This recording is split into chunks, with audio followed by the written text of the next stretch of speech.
The Philadelphia Eagles added Jordan Howard last week, but they're going to be adding one more back to the committee come April's NFL draft. Or is it in May? I don't even know. Brendan Albert is here. I am Adrian Fedque.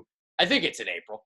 They had it in April, man. This is my Christmas, man. I can't wait. I'm so excited about it. I'll be in Nashville. This will be my – actually, I've been to all of the NFL drafts except for Dallas, but I can't wait about this, Adrian. It's going to be so freaking exciting. Really, really cool. All right, so here's what we're going to do on this show. So we're quickly going to kind of recap the Jordan Howard trade and kind of look at Duke Johnson and other things. But obviously, this show is to talk about the running back class and all the guys that are going to be in the draft and who should the Eagles go after, who should they kind of not go after. That's what we're going to talk about later in the show. But right now, what were your thoughts on the Jordan Howard trade? Fine. I mean, that's kind of what I looked at it. Truthfully, Adrian, and you and me kind of texted about this. I think the Eagles missed because I much rather have had Telvin Coleman for free. Man, that's really what it comes down to. Like, you could have signed Telvin Coleman. I much rather would have signed him. I think he's a better player than Jordan Howard, and you wouldn't have had to trade picks for him. Okay, you missed on it. It happens. Big freaking deal. Jordan Howard, fine. I don't think he's anything to really get super excited about. I think realistic numbers for him is probably 800 rushing yards, handful of touchdowns. I don't think anything more than that, though. Yeah, I've been trying to teach the Philadelphians a lesson, the last couple of days because they're looking at the yards. And he's got the third most yards and since he's coming in the league. But if you look at the last 2 years, he's averaging less than 4 yards per carry. He averaged 3.3 yards per carry in the fourth quarter last year. If you compare that to LeGarrette Blount in 2017, 4.7 yards per carry. So there's a drastic difference there. So, I am not as crazy about Jordan Howard. You're right. The trade is fine. It's okay because you gave up a sixth and not a fourth, right? So it's like you were kind of telling me in the text, you trade a sixth rounder, and that sixth rounder, the fact that he's probably not even going to make the football team most of the time, right, not really giving up much. Yeah, and that's the way I look at it here. I mean, if you asked me, and I kind of mentioned this to Adrian when we were texting, if I was an NFL GM, I would never have day 3 picks. I mean, if you're getting guys like Michael Bennett and Jordan Howard for day 3 picks, which essentially, as I mentioned, are guys who maybe are lucky to make the practice squad, yeah, cool, fine, done. I'll make those trades every single day. But at the same time, let's pump the brakes. I mean, Jordan Howard's probably going to be a guy 12 to 18 carries a game. He's not all of a sudden Le'Veon Bell or anything crazy like that. So even though you're saying, oh, yeah, he has all these rushing yards, I get that. But let's not get it twisted here. He's not a top 5 back. There's a reason that he went for a day 3 pick. I'm just pumping the brakes here, Adrian. I think realistic expectations, 800 rushing yards, handful of touchdowns a year, and that's fine for what you traded for. It's a good value pick. Yeah, and I think that's what the people are looking at. They're like, oh, you gave up a 6 for Jordan Howard. That's a steal. When in reality, there's a reason why you only had to give up a 6 for Jordan Howard. So there you go. Would you have rather had Duke Johnson or Jordan Howard over Jordan Howard? Because that's the other name now being made available. Duke Johnson wants out of Cleveland. There's no question in my mind, Adrian, it's Duke Johnson. And I say that because Duke Johnson arguably is the best third down specialist weapon out of the backfield, can play in the slot, can also play attached. Besides, obviously the big guys like Gurley and on the Le'Veon Bells and those type of elite level guys, as far as being a third down specialist, Duke Johnson is the best in the league. That's not a superstar name. So give me him, especially because, Adrian, when we look into the draft, you can get a running back that can give you those ugly yards, those yards between the tackles late in the draft. That's much easier to get, in my opinion, than it is to get a weapon specialist out of the backfield. So if you were to ask me, you have 2 options on the table, who you looking for, give me Duke Johnson. Yeah, I mean, you could have went Duke Johnson, and then you could have drafted a Benny Snell or a David Montgomery or a Raquel Armstead, whatever you wanted to do to get that inside runner. But now you got Jordan Howard instead. Now you're going to have to, draft a pass catcher. Totally agree. That's exactly my mindset of, well, what's the draft look like? It's harder to find guys who are really great receiving guys out of the backfield than it is to find the guys who can get the ugly yards. So to me, I'd much rather have that specialist. But again, you traded a 6th-round pick. That's a guy who's maybe lucky to make the practice squad for Jordan Howard to be your lead running back. I'm not completely shitting on it. I just think that, I'd rather have Duke Johnson. If you ask me which two would I prefer. Yeah. Just one last quick question because I got ridiculed for this. Ajayi or Jordan Howard? Jordan Howard, but I mean, I don't think it's a layup. Truthfully, like I think they're pretty even. I mean, I guess the biggest thing I would say about Jay Ajayi is I'm worried about his long-term longevity and health because he's, has a guy that. I get. Trust me, I get that side of it. Now, the other side of it I look at is this: the Eagles are going to be perennial Super Bowl contenders. So Right. as long as you get Jay Ajayi healthy for the playoffs, I mean, by the time the playoffs rolls around, your ACL is going to be all healthy and ready to go. Yeah, that's 100% fair too. So I mean, if you ask me on a level playing field, who would I want? Jordan Howard. But if you told me you had to trade a draft pick for Jordan Howard or you could keep Jay Ajayi and not lose any draft picks, I'd rather have the guy I wouldn't have to trade draft picks for in general. So I would pick Jay Ajayi, but I mean, honestly, I don't think there's that much of a talent difference. And I know a lot of people are going to think I'm crazy, but I don't think there's a huge gap there in talent between these two guys. They're both maulers. They're both guys who can move the pile, but neither of them are game breakers. Neither of them are, elite guys out of the backfield. So to me, I think it's pretty much a push, to be honest with you, Adrian. Yeah, the argument I made, I think Ajayi is getting killed by the recency bias because of the injury. It reminds me of Jordan. Yeah. Jordan Hicks when he I think he tore his Achilles, and then everybody gave up on him, and then he came back and he was amazing. So same kind of deal. So there you go. All right, enough of my Jordan Howard stuff. Let's get to the nitty gritty and why you're here. So you're a draft guy, and the Eagles are going to draft a running back. Now, the question I have for you is this: how's this running back class looking? Because I'm looking at that first round, pick 25, and I'm thinking I want to go D-line because this D-line class is stacked. And then after you go D-line, that's where you go get your running back in the second or third round. That's what I'm thinking right now. And you're right, Adrian. All right, so I think it's easy to say, oh, well, we need this position, so we should draft this position. And I get why people think that, but you have to understand the NFL draft is a supply and demand. So it comes down a lot of times to what is the deepest in the draft. Maybe we can push and get that a little bit later and fill that need a little bit later. So let's talk first about edge players here. Everyone's talking about how good of an edge class this is. And you know what? There's a lot of talent here. But realistically, by the time we get to the 18th overall pick, we could see at least 5 edge players gone, maybe 6 or 7. If that happens, the idea of, well, let's get a defensive lineman can kind of fall out of the way for the Eagles because they might be gone by that point. Now, in the first round, Adrian, the only guy I think is a first-round pick is Josh Jacobs out of Alabama. Yes. He obviously didn't have a great pro day by any stretch of the imagination. But look, I can go put on the game and be like, okay, this guy's a pretty good football player. Then you get some guys in the second-round mix that are realistic fits for the Eagles. And then if you don't get one in the second round, now you got to go to the fourth because there's no third-round picks for the Philadelphia Eagles this year. So my expectation, Adrian, I would say the 2 picks the Eagles have in the second round, we're only going to see them pick one of them. I think the Eagles are going to trade one of those picks down to a little bit later in the second, maybe pick up a third round. So I think the Eagles probably would pick up a running back in that third or fourth round. That would be my suggestion. I would not pull the trigger on a running back in the first or second round because you made the move for Jordan Howard. So if you made the move for Jordan Howard, let's make sure that he's actually going to get the touches. And I would say let's get a running back a little bit later. Okay, so you're thinking later. See, I think they go like second, one of those second-round picks. And I could even see something where maybe even try to trade up for Jordan Jacobs or Josh Jacobs, something like that. We'll see. So here's what I'm thinking, because you're right. Like those guys on the D line, they could go early and really quick.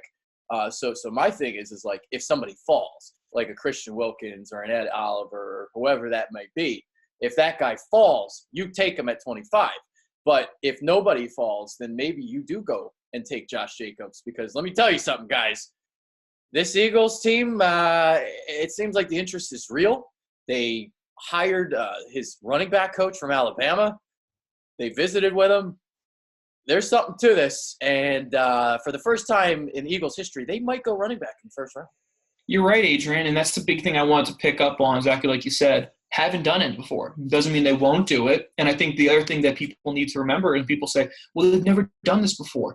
Well, with all due respect, the Eagles have never been in a defending Super Bowl window still, right? So they're in a spot where they very much can win right now. Sure, in the 2000s, they were in that spot where they were a contender, but I don't think they ever were as good of a roster as they are right now.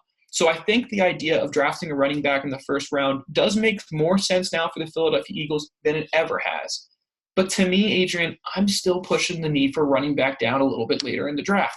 Let me talk about some defensive line guys that I think would be really great fits. Jeffrey Simmons, interior pass rush guy from Mississippi State. Now, he's a guy, Adrian, he's a top 10 talent. He's a top 10 talent, but he had an injury when he was going through his pro day that's going to cost him to probably miss about half of the first season. To be honest with you, I don't give a shit. If you're telling me in the late 20s I can get a guy who's a top 10 talent and I only miss him for 8 games, but I get him for 5 years, no questions asked. Let me draft this guy. So I think that would be a great fit there for the Philadelphia Eagles. The other guy I really like from an interior perspective in the first round, Jared Tillery from Notre Dame. If you watch the Michigan game and the Stanford game, this guy looks like Fletcher Cox. And I know that's like a stretch for a lot of people. Like, oh, it's ridiculous to say. Well, you're probably not going to understand regular players unless I put it in comparisons. That's why we do comparisons here. So that's why it happens. But Jared Tillery, every bit of that elite level talent. Problem is he had some pretty serious elbow issues halfway through the season, which is what's causing him to slide in a lot of draft. So interior pass rush guys, I think in the first round, you're looking at Jeffrey Simmons, Jared Tillery. If you want to talk about edge, my fear is we're going to see guys that can play on the edge go in the first 18. Edge rush guys are getting overvalued like they always do because it's all about getting after the quarterback, and edge rush guys are usually the third highest paid guy in the NFL roster, hence they get drafted higher. So if you're talking edge, I'm thinking about maybe a guy like Zach Allen out of Boston College, really, really polished, nasty SOB, true 4-3 defensive end. He could be a great fit there. Or the other option that I would recommend would be safety in the first round, Adrian.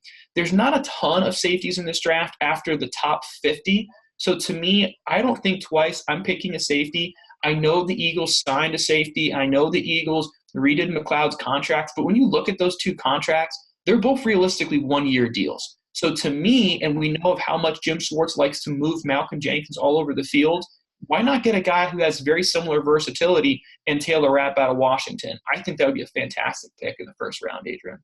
Yeah, I remember last year when we went and scouted like 10 different safeties, and then the Eagles never even drafted a goddamn safety. Like, what the hell? Ridiculous. Yeah.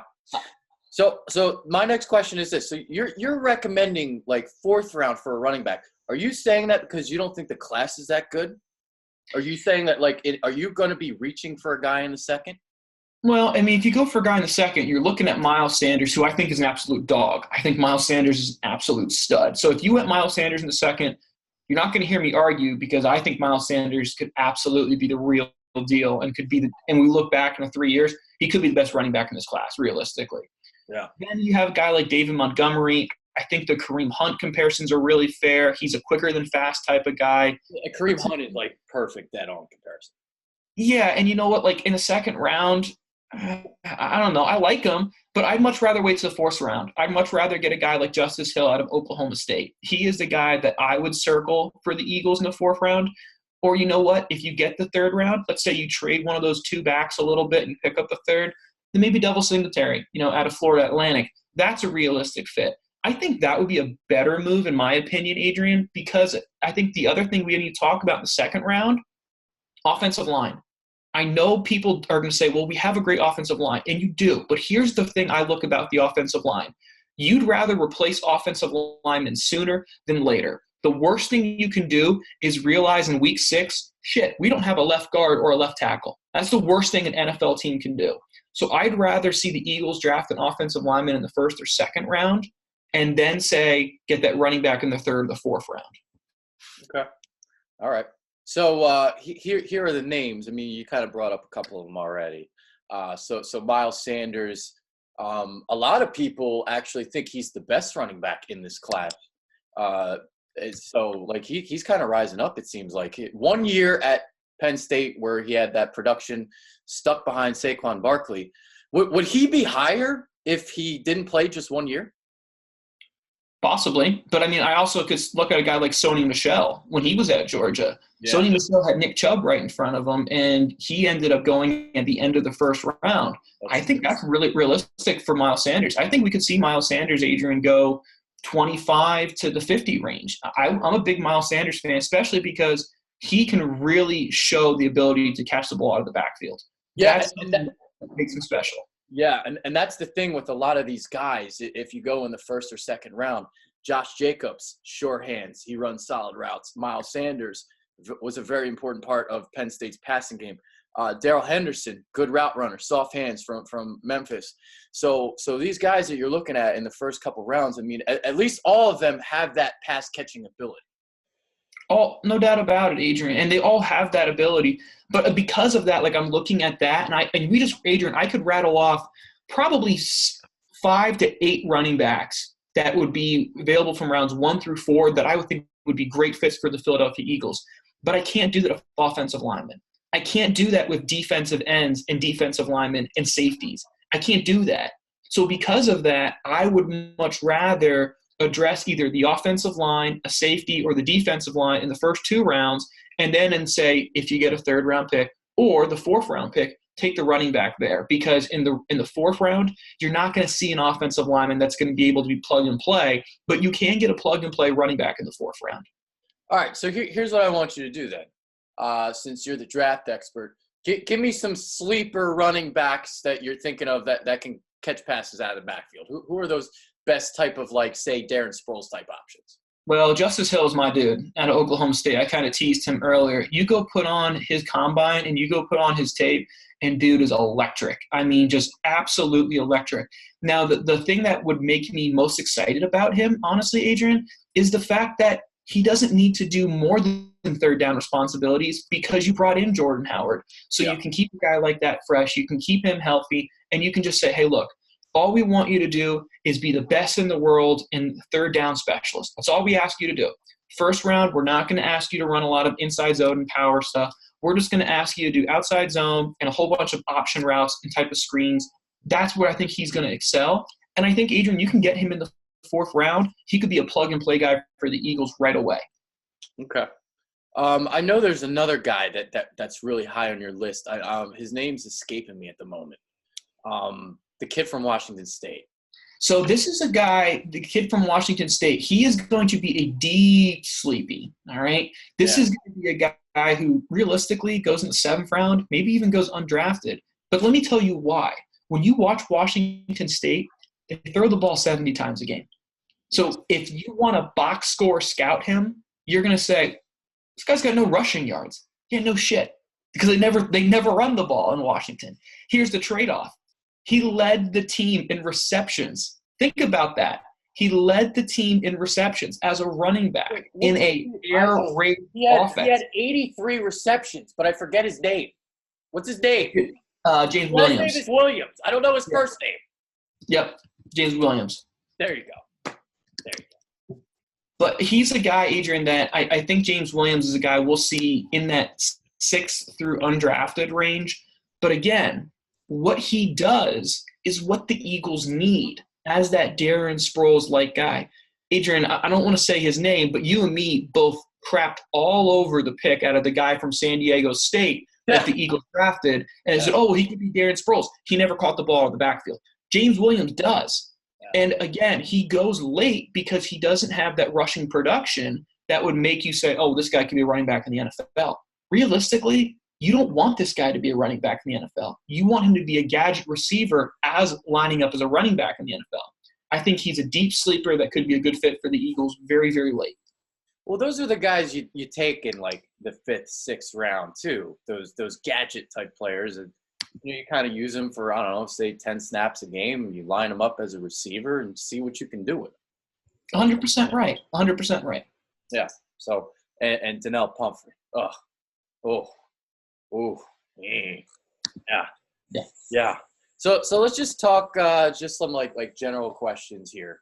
So why are running backs now going earlier than previous years? Because there was a stretch where guys weren't even going in the first round. Now, we may not see a running back go in the first round this year because it's not top heavy, the class, but right. there was a couple years there, second round, Le'Veon Bell, I remember, was like the first running back drafted one year, but he was like 40th overall or something. Yeah, and Lev Bell was drafted late because he was fat at Michigan State. I mean, he ended up losing 20 pounds when he went to the Steelers. So, the player he was then is not the players he was in college. Same thing with a guy like James Conner. He was going through a whole bunch of medical stuff in college. Now that he's healthy, whole different player. So you can't compare those type of situations. But when you look at the guys who went in the first round, no busts. I mean, that's the honest truth. If a running back goes in the first round, no bust. That's pretty much what you look at with them lately. I think the NFL has gotten a lot better since what it was in like the 80s and the 90s, where it was draft running backs in the first round, such a high bust rate. So because of that, the NFL almost overcorrected a little bit, Adrian, where they became over conservative, and now they've kind of fallen back into that sweet spot. What's the trade-off? We're seeing guys like Christian Ponder go in the first round. We're seeing guys like E.J. Manuel go in the first round. We're seeing quarterbacks now getting pushed up to get drafted higher versus the running back used to be drafted higher. So I think, Adrian, the simple answer is right now we're seeing better talented running backs in the the mid 2000s that we're in right now versus the early 2000s when there really wasn't a guy like Todd Gurley out there. Because if Todd Gurley was in that early 2000s draft, he still would have been a top 10 pick. Yeah, no, that's a great point because I remember there was one year where three guys went in the top five, and neither of them were really like all that great. You had Ronnie Brown, Cadillac Williams, and Cedric Benson, and they were okay, whatever. But top five guys, no. And it seems like ever since that draft, that's when the kind of fall happened. Exactly. It became the overcorrection, right? It was like everyone learned at the same time, and everyone got really defensive about drafting running backs. And now we started to see the Todd Gurley, the Ezekiel Elliott, the Saquon Barkleys, the Leonard Fournettes. And I just rattled off, maybe 4 of the top 10 running backs in the NFL. So lately there's been no bust since that time, Adrian. You're right. And now I feel like there's a rise again because of the pass catching aspect. Because now, obviously the NFL has become so pass oriented, but if you have a back who can run routes as well as, obviously run between the tackles, then all of a sudden you got yourself a weapon. You're 100% right. And I think, Adrian, the other thing too, it trickles down to college. We're seeing more running backs catching the ball out of the backfield. Christian McCaffrey is a great example. Yeah. Sony Michel catching the ball out of the backfield. So the NFL is now able to say, look, we can physically see that he did it in college. Now we know he can do it in the NFL. Versus, say, again, in the 90s, everyone was still running the power, offense, and they weren't as dynamic as we're seeing now in college. Yeah. I couldn't tell you how many times last year Alvin Kamara would take a simple dump-off pass on a 3rd and 8, make one man miss, and then pick up a first down because of it. That's what the running backs are doing now in today's NFL. Yep, 100%. There it is. I'm trying to think what else is on the agenda here. I think that's pretty much it. I mean, I guess now we can get into all right, so who should the Eagles draft? If you were Howie Roseman, it sounds like you want Justice Hill in the 4th round. That's my pick, yeah. Okay. All right. So my pick would be Miles Sanders in the 2nd or Darrell Henderson. So one of those 2. Okay. But Henderson you may have to wait for. So maybe you trade back in the 3rd or something. Then I'm okay with it. That's where I would give my okay move there. I think Miles Sanders, I wouldn't fight you for it if you want to pick him in the 2nd, because I believe he can do it. The only thing I would then say is you better tell me what's our plan to address the offensive line as far as, when are we drafting a guy and maybe a safety, because we're not getting a safety or an offensive lineman that's really worth the shit after the first 2 rounds. And if you have a plan for that, cool, I'm all in. If you don't, then I'm a little bit worried. Well, maybe we can get, a little experimentative and throw Jordan Mailata in the backfield and replace him with an offensive line. Well, there you go. And we'll just have him do the sideways pitch if anyone gets near him. Yeah.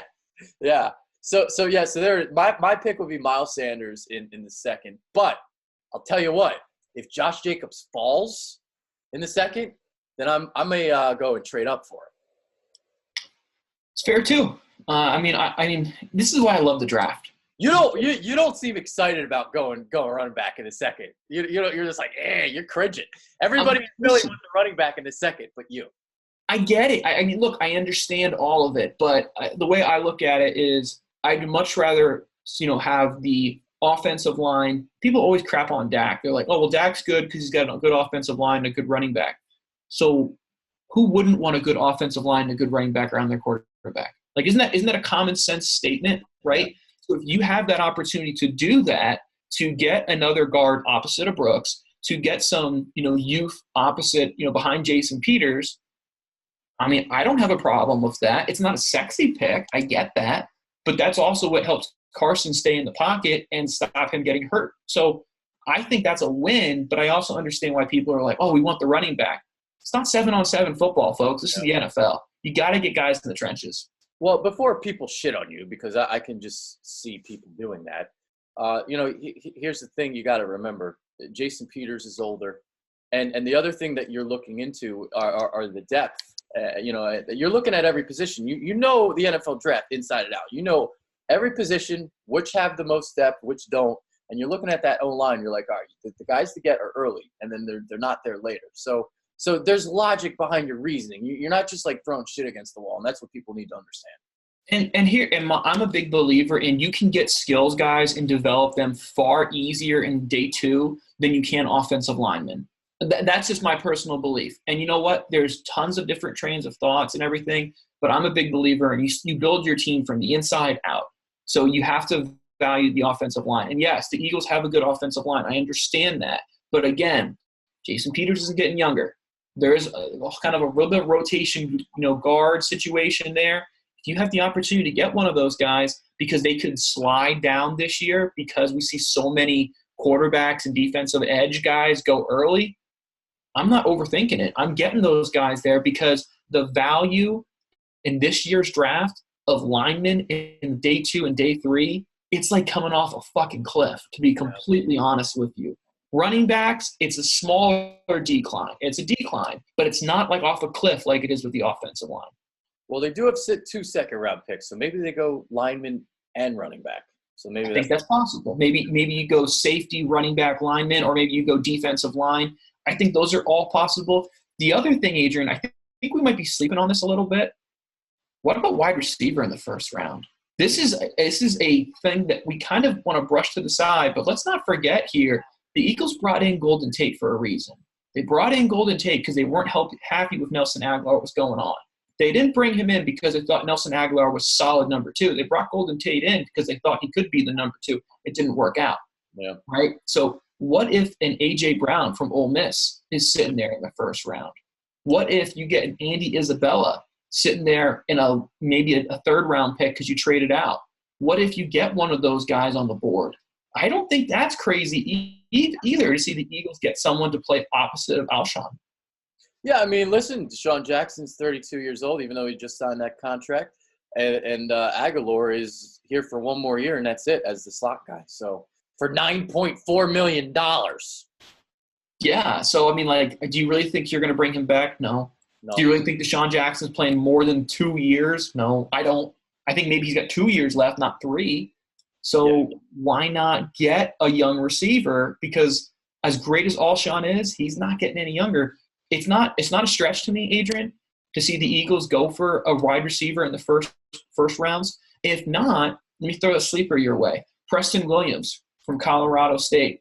6'3", 220 pounds, measurables, numbers, all look a lot like Julio Jones, which is crazy to say. So naturally everyone's thinking, well, then why the hell have I never heard of this guy? Well, because he got arrested for domestic assault in college and wasn't able to go to the NFL Combine. So he's sliding down boards. He's going to be a guy who probably will be in the 3rd or the 4th round. And if you're okay with some of that off-the-field baggage and want to bet on upside, he could be one of those guys. Another sleeper for you as a receiver, DeMarcus Lodge, receiver from Ole Miss. How crazy is this? Ole Miss is going to have 4 pass catchers drafted. 4! Well, I mean, one of them is really overrated. 100%. I agree with you there, DK Metcalf.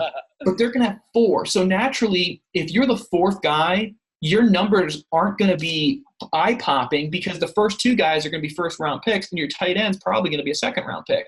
So Lodge could be a guy you draft in the fourth round who we could see blowing up later in his NFL career. I think the Eagles will take a receiver, Adrian. I'm just saying it wouldn't be crazy to see him take one early. Yeah. Well, let's just hope it's not DK Metcalf, the guy who lit up the combine. So what was it, the 3-cone drill that he didn't do well? So everyone's talking about the 40 and how he can run straight really fast like Darius Hayward-Bay, but they ain't looking at the other part, which is actually important. The 3-cone drill, in my opinion, is the most important. Let's look at a guy like Michael Thomas of the New Orleans Saints. Didn't do great in the 40, but he crushed it in the 3-cone. So his change of direction ability, that's what makes him special. That's really where you see the separation for receivers. Stephon Diggs, another great example of that here. DK Metcalf reminds me all day of Kevin White. Built like a Greek god, can run straight, looks awesome. Here's the problem, folks. Receivers never run 40 yards straight in the NFL. Doesn't happen. Even on a Hail Mary, some type of corner is going to get in his way and reroute him. The only play in football where a player runs 40 yards straight is kickoff. And I'm not drafting a guy in the first round for someone to be a gunner on kickoff. I'm not on the DK Metcalf train at all. There you go. All right, so I guess one last thing we can kind of talk about, because I think most people think the draft is to draft for immediate needs, when you're actually drafting for the future and you're looking at the depth. For example, I'll give you an Eagles example. Troy Vincent, Bobby Taylor, they were aging. So you went and you fixed your secondary in one draft. You drafted Lito Shepherd in the first round, Sheldon Brown in the second round, Michael Lewis is the safety, also in the second round. Those guys didn't play their first year, but the second year, after Troy Vincent and Bobby Taylor left, they got plugged in as the starters, and they played, the cornerback position for the Eagles for the next, 5-6 years. So that's what you're drafting for. You're drafting for depth, and you're drafting for the future. No doubt about it. And Adrian, that kind of solidifies my point of offensive line. Yeah, and that's why I'm helping your argument, because I know people are going to shit on it. And because here's the way I look at it. The offensive line is the only position where if you don't do your job, your teammates can literally lose their season on injury. And we have a quarterback who, as great as he is, it's starting to become fair if people want to put the injury bug on him. I'm not putting it on him, but I understand people who would. So again, I'd rather be early to replace Jason Peters than to be late replacing Jason Peters. Yep. All right. I think that's pretty much it here. I don't have anything else on the agenda. Anything you'd like to add? Anything I missed? The only other thing, guys, I would encourage you, if you enjoy my takes or if you just want to listen to me and angrily want to yell at me, please feel free to check out my podcast. It's Burt and TD. We're found on Apple. I'll make sure that we're also going to move this to my podcast channel so you can listen to it there. You can find out on Apple as well. And me and Adrian, we're going to do a lot more draft stuff, guys. So if you're sick of me, tough shit. I'm going to be here. Sick of me, tough shit. Yes, he's going to be back a lot more because it's draft season. And it's his favorite time of year. And we're going to be opening up Christmas presents all year long. The best time of the year, folks. There it is. That's Brendan Albert. I'm Adrian Fedke. We're out of here. Take care. Appreciate it.